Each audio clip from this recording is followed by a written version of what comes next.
ଯୁଦ୍ଧ ପାଇଁ ତଳିତଳନ୍ତ ଆଡ଼କୁ ଆମେରିକା ହରାଇଲାଣି ନିଜର ଅତ୍ୟାଧୁନିକ ଯୁଦ୍ଧ ବିମାନ। କାହିଁକି ଲହୁଲୁହାଣ ହେଉଛି ଆମେରିକା?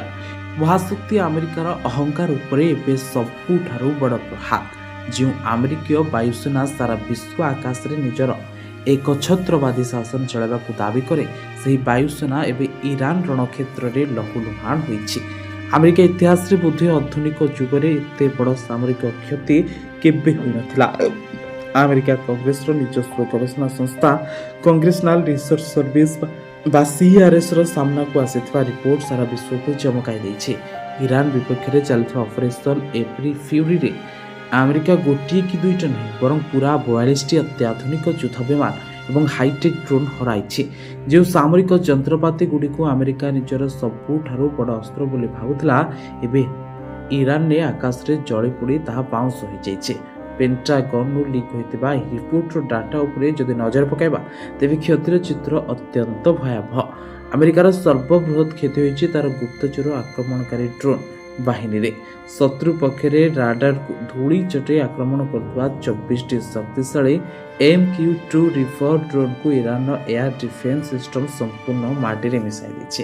ଏହା ସହିତ ସମୁଦ୍ର ଓ ସୀମା ଉପରେ ନଜର ରଖୁଥିବା ଗୋଟିଏ ଅତି ଦାମୀ MQ-4C ଟ୍ରାଇଟନ୍ ଡ୍ରୋନ୍ ମଧ୍ୟ କ୍ରାସ୍ ହୋଇଛି। କିନ୍ତୁ ସବୁଠାରୁ ବଡ଼ ଝଟକା ଲାଗିଛି ଆମେରିକାର ଫାଇଟର ଜେଟ୍ ବାହିନୀକୁ। ଇରାନ ଆକାଶରେ ଆମେରିକାର 4ଟି F-15E ଷ୍ଟ୍ରାଇକ୍ ଇଗଲ ଯୁଦ୍ଧ ବିମାନ ହରାଇଛି। କେବଳ ସେତିକି ନୁହେଁ, ସର୍ବପ୍ରଥମ ଥର ପାଇଁ ଆମେରିକାର ଗର୍ବ କୁହାଯାଉଥିବା ପଞ୍ଚମ ପିଢ଼ିର stealth fighter jet F-35A lightning II ମଧ୍ୟ ଏହି ଯୁଦ୍ଧର ଶିକାର ହୋଇଛି। ଯେଉଁ ଷ୍ଟିଲ୍ଥ ବିମାନକୁ କୌଣସି ରାଡାର ଧରିପାରେନା ବୋଲି ଦାବି କରାଯାଉଥିଲା, ତାହା ମଧ୍ୟ ଇରାନ ରଣକ୍ଷେତ୍ରରେ ନଷ୍ଟ ହୋଇଛି। ଏହା ବ୍ୟତୀତ ଆକାଶରେ ଫାଇଟର ଜେଟ୍କୁ ତେଲ ଯୋଗାଉଥିବା 7ଟି ବିରାଟକାୟ KC-135 ଷ୍ଟ୍ରାଟୋ ଟ୍ୟାଙ୍କର ଏବଂ ଏକ ରାଡାର କମାଣ୍ଡ ବିମାନ E-3 ସେଣ୍ଟ୍ରି ମଧ୍ୟ ଆକାଶରେ ହିଁ ଧ୍ୱଂସ ହୋଇଯାଇଛି।